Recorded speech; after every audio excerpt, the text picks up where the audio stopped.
Bhí séidir mágainn an séidir sibáte, so the Madrigal brewer go sin, agus gachle bugan a woman down, and sin dear striker and cake le ella. So the whole guy train out, gonna clehe, gonna put clehe.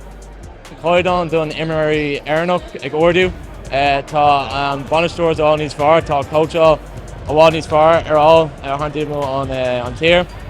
Agus is stolen like the least more lads a gamer Cispheil scoring now pretty much in. So yeah, Cavan guy don Coidon, Cispheil and Aaron Adol in news. Na sprocna tá aghain im lína ná chun tógáil a bhí aghain an lín caite agus chun feicáil cé go fádas gur féidir an dul. Yeah, beag sé go bra, beag sé go ínta. Me, I think the league has grown massively year in, year out. From my first year here to now beginning my fourth year, so I've played 3 seasons.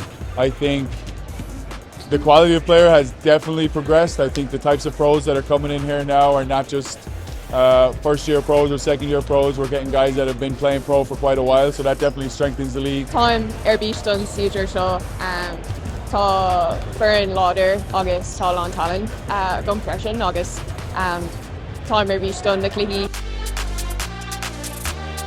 Well, my goals for the year are to, one, be the best player I can be, help my team wherever I can, and just win. But team goals, of course, win, build that chemistry, make the fans happy, and just win games for the city of Belfast. Back training now a couple of weeks. Our Americans are in and we have a Latvian student coming to SETU, so she's going to add to our team as well. So we're definitely determined. We've been putting in the work over the last few weeks and we'll be continuing to do it over the upcoming season.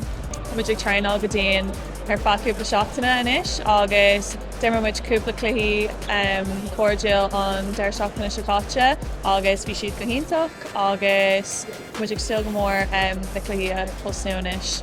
Rud ionach é don Hazer atá rón gur bhfuil golóir imreoirí nua a gcuin sa tír seo agus alán imreoirí pro ó Bearcá agus an Spáin freisin agus toid ar bís.